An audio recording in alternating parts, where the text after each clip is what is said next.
Puji Tuhan, Shalom, selamat pagi. Kita berjumpa kembali saat pagi hari ini untuk kita akan sama-sama merenungkan bagian kebenaran firman Tuhan sesuai dengan pembacaan Alkitab tahunan kita. Tapi sebelumnya mari kita kembali bersama-sama bersatu di dalam doa.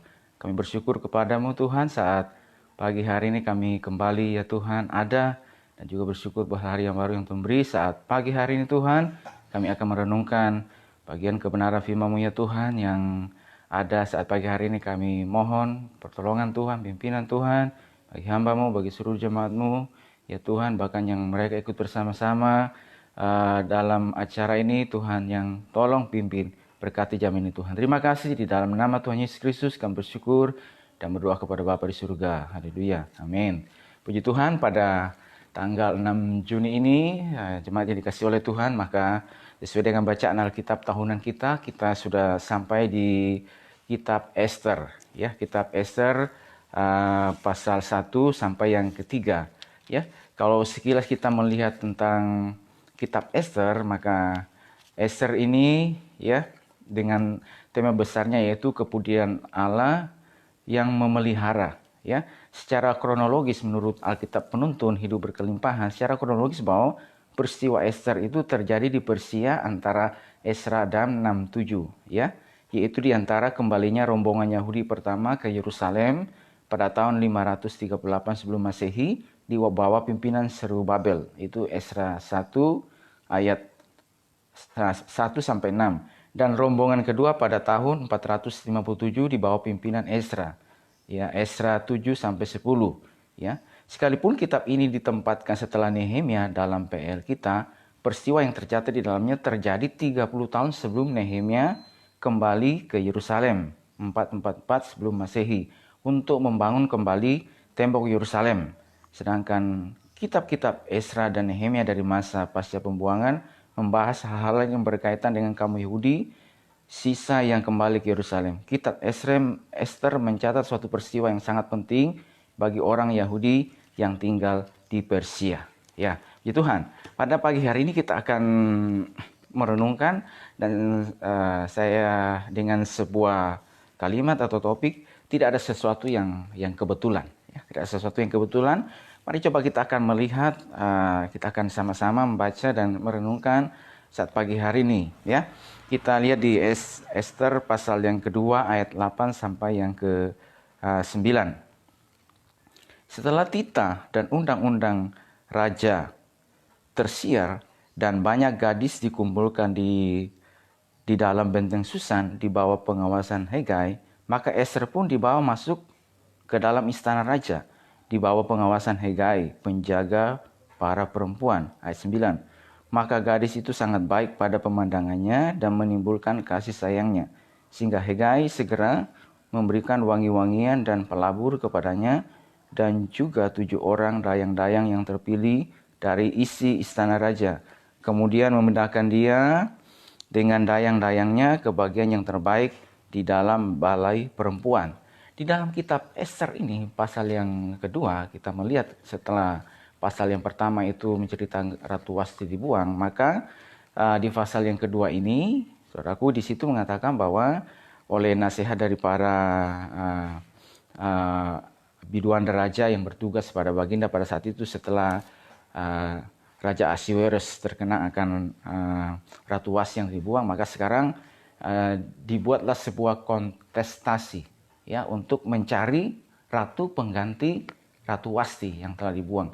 Dikumpulkan maka di seluruh daerah kekuasaan Ahasiweros pada saat itu ya, yang merajai, kata firman Tuhan, menjadi penguasa pada saat itu kerajaan Media Persia, merajai 127 daerah mulai dari India sampai ke Ethiopia ya.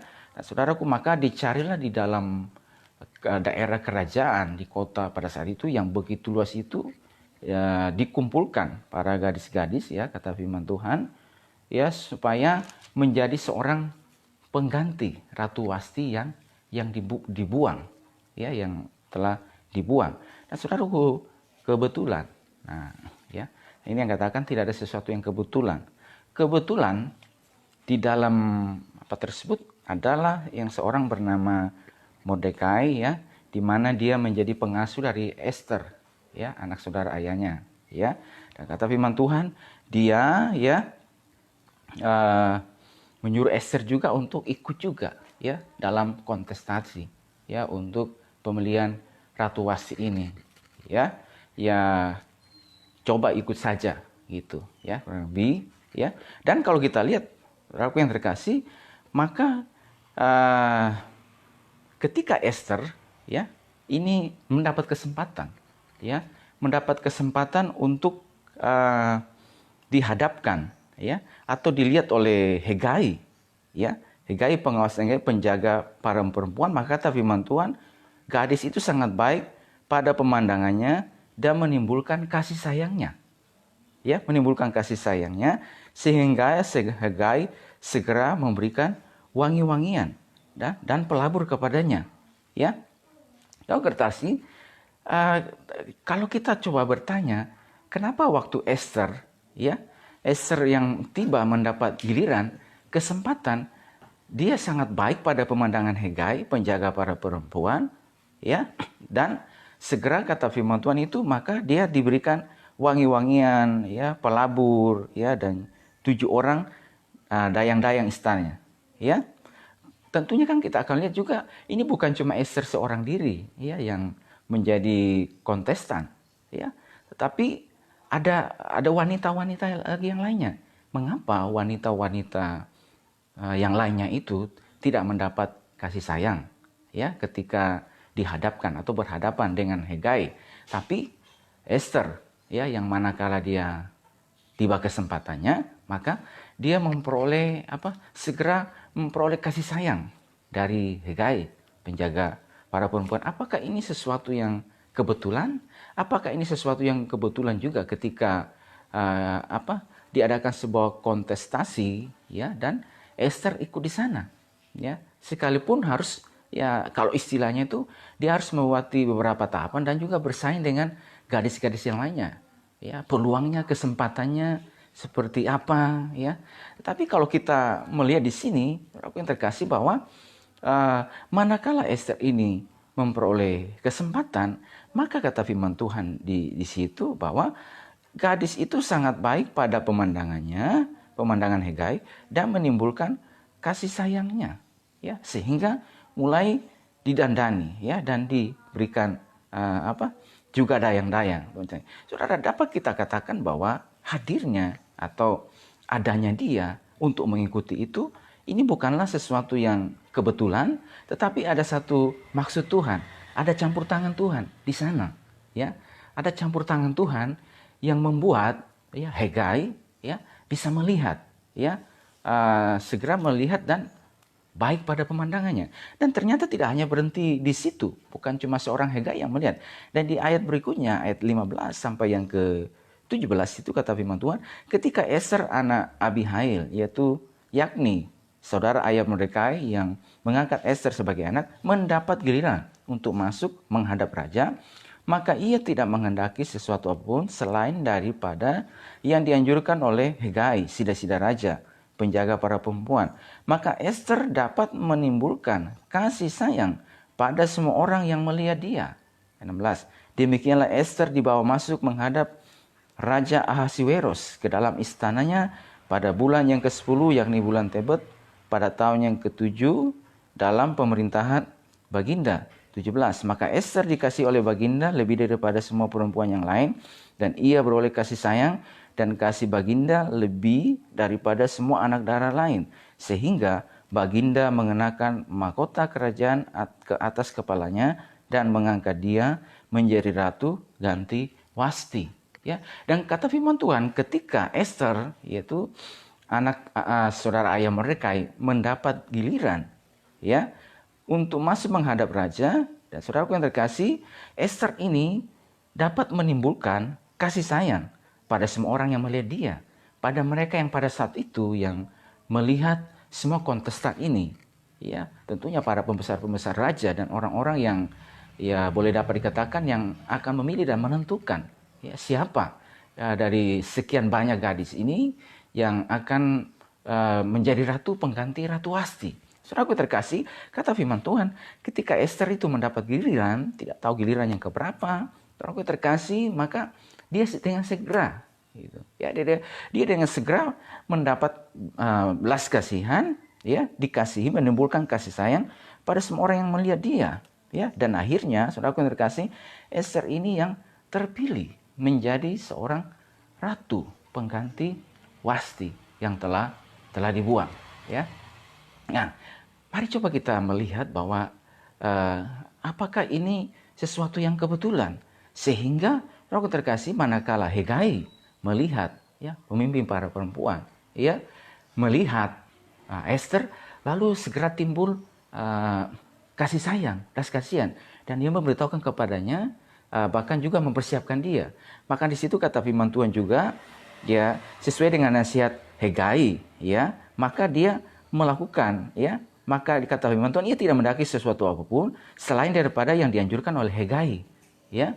Jadi ada anjuran dari Hegai bagaimana supaya ketika sampai di hadapan raja itu apa yang harus dikerjakan, ya, apa yang harus dikatakan. Dan saudaraku, lalu dia dapat menimbulkan semua kasih sayang. Kalau kita lihat dalam serentetan peristiwa ini, saudaraku yang terkasih, apakah ini sesuatu yang kebetulan? Ya, dapat kita katakan, atau kalau kita melihat, saudaraku di sini bahwa ada campur tangan Tuhan, ada sebuah maksud, ada sebuah rencana Allah bagi pada waktunya, sehingga ia menempatkan Esther, ya, pada posisi yang penting, ya, dan strategis untuk suatu keputusan atau untuk menyangkut suatu hal yang baik ke depannya, khususnya bagi umatnya, ya, bagi orang-orang Yahudi yang ada di dalam benteng Susan, ya, tersebut. Dan saudara, kita melihat bagaimana di pasal-pasal berikutnya itu dengan jelas menceritakan tentang ada muslihat dari seorang Haman, ya, yang akan memunahkan orang Yahudi oleh karena tidak dihormati oleh Mordekai, ya, dan melalui meminta meterai dari raja, maka supaya turun suatu keputusan untuk memunahkan semua orang Yahudi, ya. Lalu kalau orang Yahudi pada saat itu dipunahkan, maka saudara-saudaraku yang terkasih, ya, tidak akan pernah ada cerita bagaimana mereka kembali dari pembuangan dan membangun tembok Yerusalem kembali, ya. Lalu terkasih, tetapi sebelum semuanya itu ada bagaimana campur tangan Tuhan melalui sebuah cara peristiwa yang dapat kita katakan ini sesuatu yang kebetulan, ya. Ada Esther bisa menjadi seorang ratu melalui suatu tahapan. Nah, saudaraku terkasih, mari kita lihat lebih lanjut lagi juga yang terjadi berikutnya, yaitu kepada Mordekai, ya. Mordekai di Esther pasal yang kedua ayat 19 sampai 23. Selama anak-anak darah dikumpulkan untuk dua kalinya, Mordekai duduk di pintu gerbang istana raja. Adapun Esther tidak memberitahukan asal-usul dan kebangsanya seperti diperintahkan kepadanya oleh Mordekai, sebab Esther tetap berbuat menurut perkataan Mordekai seperti pada waktu ia masih dalam asuhannya. Ayat 21. Pada waktu itu ketika Mordekai duduk di pintu gerbang istana raja, sakit hatilah Bigtan dan Teres, dua orang sida-sida raja yang masuk golongan penjaga pintu. Lalu berikhtiarlah mereka untuk membunuh Raja Ahasiweros. 22. Tetapi perkara itu dapat diketahui oleh Mordekai, lalu diberitahukannya lah kepada Esther sang ratu, dan Esther mempersembahkannya kepada raja atas nama Mordekai. Perkara itu diperiksa dan ternyata benar, maka kedua orang itu disulahkan pada tiang, dan peristiwa itu dituliskan di dalam kitab sejarah di hadapan raja. Lalu terkasih pada berikutnya di ayat 19 sampai 23 kata firman Tuhan, Mordekai, ya, Mordekai yang biasa duduk di pintu gerbang istana raja, saudaraku yang terkasih, pada waktu kata firman Tuhan duduk di pintu gerbang istana raja, ada dua orang sida-sida, yaitu Bigtan dan Teres yang termasuk golongan penjaga pintu, ya. Berarti golongan yang boleh katakan ini golongan yang mempunyai akses yang cukup dekat dengan raja gitu loh, dan pasti tahu bagaimana caranya ketika mereka sakit hati dan ingin membunuh raja. Berarti mereka juga tahu, ya, di mana kesempatannya, bagaimana kesempatannya supaya niat mereka itu dapat tercapai. Tapi kata firman Tuhan, pada waktu mereka sakit hati, ya, kedua sida-sida raja ini, yang penjaga pintu ini Bigtan dan Teres, maka rancangan mereka itu kebetulan, atau dapat dikatakan bukan sesuatu yang kebetulan waktu mereka merancang di pintu gerbang itu, kata firman Tuhan, Mordekai duduk di situ, di pintu gerbang. Ya, dan dia segera dapat mengetahui. Waktu dia mengetahui, mendengar tentang apa yang akan dilakukan oleh Bigtan dan Teres ini, aku terkasih, maka Mordekai dia segera memberitahukan, ya, bahwa ada sebuah persekongkolan, ada sebuah bahaya yang mengancam Raja Ahasiweros. Lalu dia menyampaikan kepada Esther, dan Esther menyampaikan hal itu kepada sang raja. Dan waktu diperiksa dan itu ternyata itu benar. Saudaraku, waktu Mordekai ada di tempat tersebut, duduk di tempat tersebut, dapat kita katakan bahwa itu bukanlah sesuatu yang kebetulan. Sehingga saudaraku yang terkasih, waktu dia ada di tempat tersebut, duduk di tempat tersebut, sekarang dia mendengar, ya, dia melihat gitu loh. Ada sebuah niat yang ingin mencelakakan. Ada sebuah niat yang ingin coba menggoncang, ya, kekuasaan kerajaan pada saat itu, ya, supaya terjadi ketidakstabilan, ya, terjadi kegoncangan, ya, dengan melalui rancangan pembunuhan. Dan saudaraku yang terkasih, Mordekai, ya, sebagai seorang yang duduk pada saat itu, sebagai seorang yang takut akan Tuhan, atau juga saudaraku yang terkasih, seorang yang diajarkan oleh firman Tuhan oleh Nabi Yeremia, usahakanlah kesejahteraan kota kemana kamu aku buang, karena kesejahteraannya adalah kesejahteraanmu. Yang ketika dia melihat hal tersebut, dia mendengar hal tersebut, maka apa yang harus segera dilakukan? Ya, apa yang harus dikerjakan? Sekalipun bangsanya ini adalah bangsa yang dalam masa pembuangan, setelah melewati kerajaan Babel, sekarang mereka ada di kerajaan Persia. Ya, mungkin saudaraku, kalau misalnya dia ada pada saat dia melihat, bisa saja kalau misalnya ya, dia bukan seorang yang takut akan Tuhan, bisa ikut bersama-sama. Ya, karena dia duduk di pintu gerbang istana ini, saudaraku, orang yang boleh katakan duduk di pintu gerbang ini yang punya akses dekat dengan istana langsung, berarti bukan orang yang, ya, artinya dia punya jalur masuk ke sana itu cukup dekat gitu loh, ya. Tetapi sebaliknya, dia tidak ikutan rancangan tersebut, ya. Dia tidak ikut menimbrungkan dirinya untuk merancang hal tersebut, tapi sebaliknya, ya. Atau saudaraku terkasih, ini firman Tuhan yang diberitakan, disampaikan melalui Nabi pada saat itu, betul-betul itu mereka laksanakan, mereka lakukan. Dan dia juga melihat bagaimana mencontoh, yaitu kepada Daniel. Ya, bagaimana ketika Daniel dibuang ke dalam pembuangan di Babel, saudaraku, anak muda ini, ya saudaraku, ini kita katakan bahwa di depan mata mereka, itu mereka melihat bahwa kotanya diruntuhkan. Bait suci mereka yang merupakan kebanggaan itu dibakar habis oleh Nebukadnezar dan tentaranya. Tembok-tembok ke Yerusalem itu dirubuhkan, diruntuhkan. Bahkan orang-orang, ya saudaraku, yang masih ada pada situ dibuang ke dalam penawanan, ya, ke dalam pembuangan kerajaan Babel.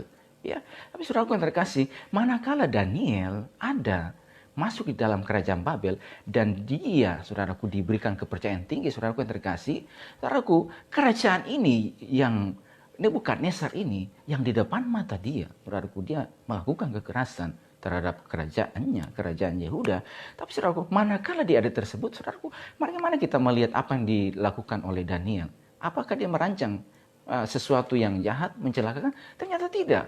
Waktu Nebukadnezar mimpi, diceritakan apa adanya, disampaikan. Bahkan saudaraku yang terkasih, di bagian berikutnya, saudaraku yang terkasih, di waktu berpisah kerajaan Media Persia, saudaraku, bahwa dia itu tidak didapati kesalahan apapun yang ada pada dia, ya, karena dia bekerja dengan senang hati, dia mengabdi. Saudaraku, ini firman Tuhan yang mereka dengar itu betul-betul itu. Jadi artinya bahwa di mana Tuhan tempatkan kalian, ya, Tuhan bawa kalian, saudaraku, sekarang apa yang kalian lakukan di tempat tersebut? Usahakanlah kesejahteraan kota, berdoalah bagi tempat tersebut, karena kesejahteraannya adalah kesejahteraanmu. Jadi firman Tuhan yang mereka dengar, saudaraku, mereka lakukan, laksanakan. Tidak kebetulan kita ada di tempat tersebut. Sekarang apa yang kita harus lakukan? Apa yang kita kerjakan? Demikian juga yang terjadi kepada Mordekai ini. Waktu dia melihat, maka dia tidak ikut ke sana untuk merancang. Ya, saya katakan ini adalah kesempatan supaya terjadi kegoncangan dan bisa saja, ya, kita bangsa kita bisa segera kembali. Tapi tidak. Ya, tidak dilakukan. Ya, saudaraku, dan ini seorang yang bagaimana melihat mengusahakan ya, kesejahteraan. Dia merancang ya, sesuatu yang ketika ada rancangan yang jahat, dia tidak ikut, tetapi dia bagaimana supaya ikut ke dalam cara kerja Tuhan. Dan itu saudaraku yang terkasih. Waktu kita lihat berikutnya dalam peristiwa ini, apa sesuatu yang Tuhan bangkitkan kepada mereka ini juga melihat kepada bangsanya. Bangsanya dalam terancam, maka dia yang menolong berseru kepada Tuhan, mencari jalan bagaimana. Dan sesudah itu kata firman Tuhan, dia memiliki kebesaran, kedudukan yang begitu tinggi pada saat itu karena dia seorang yang merancang kebaikan bagi umatnya. Saudaraku terkasih, pada pagi hari ini, renungan firman Tuhan bagi setiap kehidupan kita, tidak ada sesuatu yang kebetulan pada saat ini. Di mana Tuhan tempatkan kita, ya, di mana Tuhan taruh kita, di mana kita dilahirkan, di keluarga mana kita dilahirkan. Tidak ada sesuatu yang kebetulan. Saudara ada di mana pada hari ini? Di posisimu, di tengah keluargamu, ya, di tengah tempat pekerjaan kita. Tidak ada sesuatu yang kebetulan. Hadirnya saudara ada di tempat tersebut. Apa yang saudara lakukan? Apa yang saudara kerjakan? Kita yang ada, kita tidak pernah bisa memilih bahwa saya lahir di keluarga A, B, C, D, dan seterusnya. Saya lahir dari tempat ini, dari daerah yang kita tidak pernah bisa memilih. Ya, tapi Tuhan sudah bawa saudara ada di daerah kita masing-masing, di keluarga kita masing-masing. Ya, hadirnya, adanya saudara ada di tempat tersebut bukanlah sesuatu yang kebetulan, tapi ada satu rencana Tuhan, ada maksud Tuhan. Mungkin saudara berkata pada hari ini, tapi saya sudah melewati ada begitu banyak pengalaman buruk. Ya, saya diperlakukan buruk oleh keluarga, ya, bahkan mungkin juga oleh orang tua, ya, dan seterusnya. Tapi saudara yang terkasih, saudara masih ada pada hari ini, bukan sesuatu yang kebetulan. Ketika saudara ada di tempat, di keluargamu, dan engkau melihat apa tersebut, sekarang apa yang kau lakukan? Apa yang kau rancangkan? Apakah menyimpan sebuah kepahitan? Menyimpan dendam? Ya, dan membalas setiap perlakuan buruk? Atau sebaliknya? Ya, saya merancangkan damai sejahtera. Lalu saya mulai datang dan berseru. Sebagaimana Abraham berdoa syafaat buat kemenakannya, buat saudaranya. Sekalipun kemenakannya ini, ya, anak dari saudaranya ini, ya, berpisah, ya, daripada dia. Tapi manakala dia dalam posisi di mana akan segera dihukum, ya, dimusnahkan, ya, kota itu, tempat di mana dia berada. Maka dia berseru kepada Tuhan, berdoa supaya keselamatan itu boleh terjadi, pemeliharaan Tuhan terjadi. Jangan musnahkan Tuhan. Kalau ada 50 orang benar, apakah engkau musnahkan? Sampai kepada 10, apakah engkau musnahkan? Tuhan berkata tidak. Lalu kata firman Tuhan, Tuhan memusnahkan kota Sodom. Diingatnya lah Abraham. Ya, lalu kata firman Tuhan, Tuhan menyelamatkan kemenakannya itu, Lot, ya, istrinya dan anak-anaknya. Lalu terkasih, hadirnya kita ada di mana? Ya, di tengah itu. Ketika saudara melihat posisi tersebut, bukannya kita dalam posisi sebagai seorang yang sakit hati, ya, mencari jalan menurut jalan kita sendiri. Tetapi saudaraku yang terkasih, kita kita mengusahakan kesejahteraan. Ya, ada di tempat tersebut sekarang. Saya seorang yang telah ditransformasi oleh Tuhan, yang telah diubahkan oleh Tuhan, di mana Roh Kudus bekerja dalam kehidupan saya. Saya melihat apa rancangan Tuhan, apa kehendak Tuhan. Saya ada hadir di tempat ini. Ya, hadirnya kita juga di dalam rumah Tuhan, di mana kita berada. Saudaraku, ketika saudara ada di dalam rumah Tuhan, ya, jemaat Tuhan, saudaraku, kita ada di tempat tersebut. Sekarang saya sudah ada. Sekarang apa yang saya mesti lakukan? Saya kerjakan di rumah Tuhan tersebut. Mungkin kita berkata, aduh, ada terlalu banyak, ya, gesekan, ada terlalu banyak, ya, dan seterusnya situasi ini, ya. Saudaraku, tapi dapat katakan bahwa tidak ada manusia yang sempurna di hadapan Tuhan. Ada hari ini gereja juga belum sempurna. Ya, hadirnya saudara di sekarang apa saya lakukan? Ya, apakah kita ikut mengusahakan kesejahteraan tempat tersebut di mana mata Tuhan dan hati Tuhan ada di dalam rumahnya?